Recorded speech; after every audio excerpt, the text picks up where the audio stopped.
आज drama card, emotional card, victimhood card, vendetta card, ये सारे कार्ड रिजेक्ट कर दिए गए हैं कोर्ट के द्वारा और आज केवल रिपोर्ट कार्ड देना है। भ्रष्टाचार की जो डिग्रियां अरविंद केजरीवाल, मनीष सिसोदिया की है उसके ऊपर जवाब देना है। ये वही वक्तव्य सत्येंद्र जैन के लिए देते थे। कट्टर ईमानदार है जी। 10 महीने से सत्येंद्र जैन की भ्रष्टाचार की डिग्रियां देखकर उनको राहत नहीं दी है कोर्ट ने। क्या कोर्ट विद्वेष की भावना से काम कर रहा है? मनीष सिसोदिया सुप्रीम कोर्ट तक गए, कहीं राहत नहीं मिली। उल्टा मनीष सिसोदिया के विषय में कोर्ट ने कहा है कि वो आर्किटेक्ट है घर शराब घोटाले के। 100 करोड़ रुपए उन्होंने लिए हैं। उन्होंने किस प्रकार से इस पूरे भ्रष्टाचार को अंजाम दिया है और सरकार इसमें कैसे लिप्त है वो बताया गया है कोर्ट के द्वारा अपनी फाइंडिंग में। तो क्या कोर्ट विद्वेष की भावना से काम कर रहा है? अगर कोई सबूत नहीं था, कुछ नहीं था उनके खिलाफ, तो कोर्ट से राहत ले लेते, FIR क्वॉश करवा देते।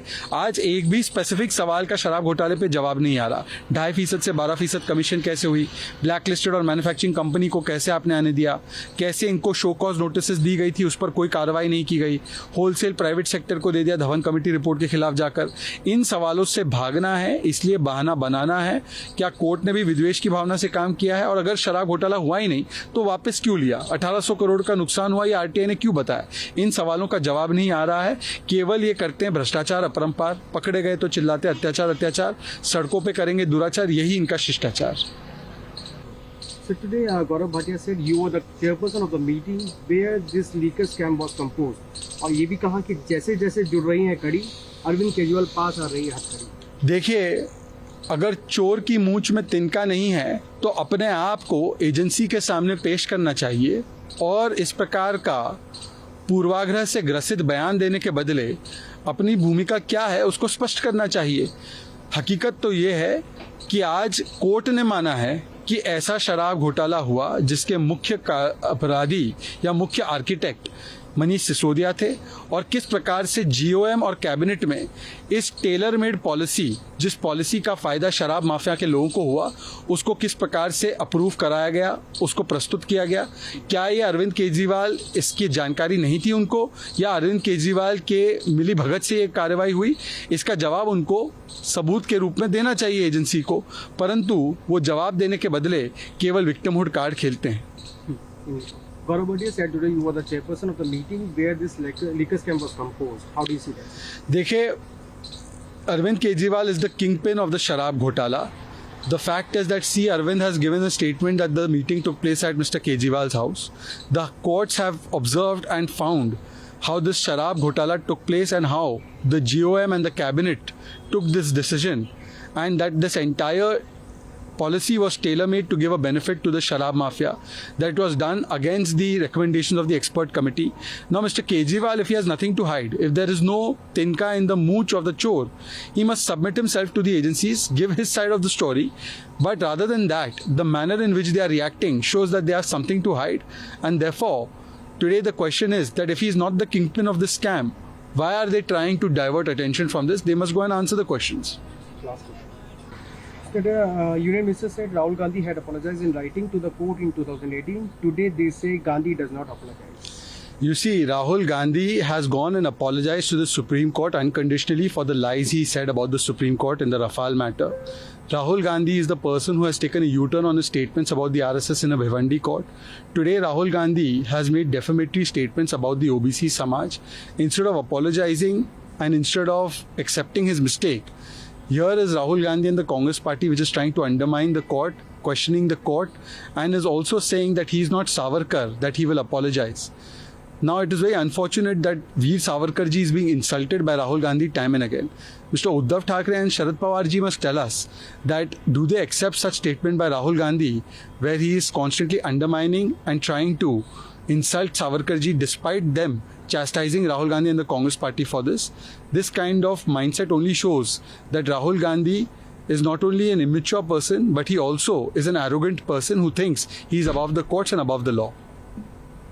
सर अनुराग ठाकुर जी का कहना है कि राहुल गांधी ने 2018 में कोर्ट से रिटर्न में माफी मांगी थी। और अब कह रहे हैं कि गांधी माफी नहीं मांगते। देखिए, राहुल गांधी झूठ के बादशाह और नवाब है डिफेमेशन के। उन्होंने बार बार जिस प्रकार से झूठे वक्तव्य दिए हैं, सुप्रीम कोर्ट के विषय में जो दिया था उसके लिए उनको माफ़ी मांगनी पड़ी। भिवंडी कोर्ट में उन्हें आरएसएस पर दिए गए वक्तव्य पर यू टर्न करना पड़ा।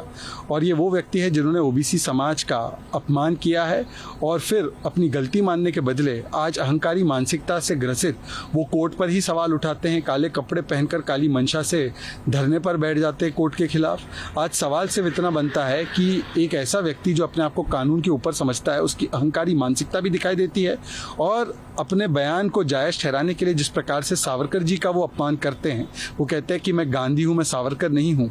तो क्या इस प्रकार का अपमान जो सावरकर जी का किया जा रहा है, क्या उद्धव ठाकरे जी और शरद पवार जी को स्वीकार्य है? क्योंकि उन्होंने आईना दिखाया था कांग्रेस को सावरकर जी के विषय पर उसके बावजूद भी राहुल गांधी उनका अपमान करते हैं। क्या उनको ये स्वीकार्य है? अगर नहीं है तो उनको कार्रवाई करनी चाहिए और उनको एक स्टैंड लेना चाहिए।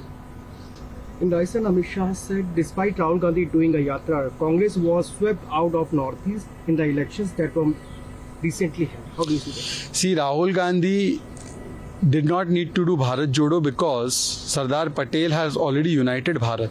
But after Bharat Jodo, the first set of elections that took place, Janta said Congress Chodo. And Janta has done such a Congress Chodo that Congress is now wiped out from the Northeast. And it is not just Janta which is saying Congress Chodo.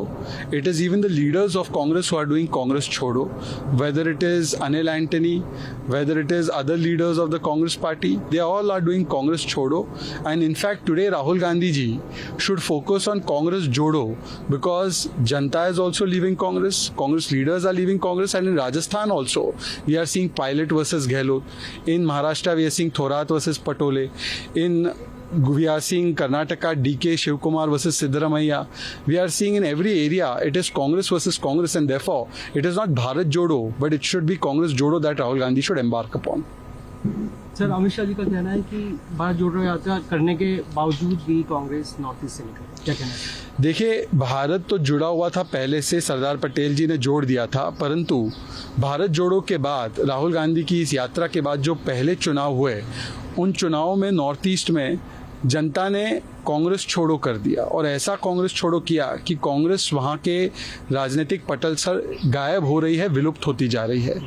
दूसरी ओर जनता के अलावा कांग्रेस के नेता भी कांग्रेस छोड़ रहे हैं एक के बाद एक, और जो बची कुची टूटी फूटी कांग्रेस है उसमें कांग्रेस बनाम कांग्रेस चल रहा है। कहीं गहलोत बनाम पायलट चल रहा है, कहीं बाघेल बनाम टीएस सिंहदेव चल रहा है, कभी थोरात बनाम पटोले चल रहा है, कभी डीके शिवकुमार बनाम सिद्धरमैया चल रहा है।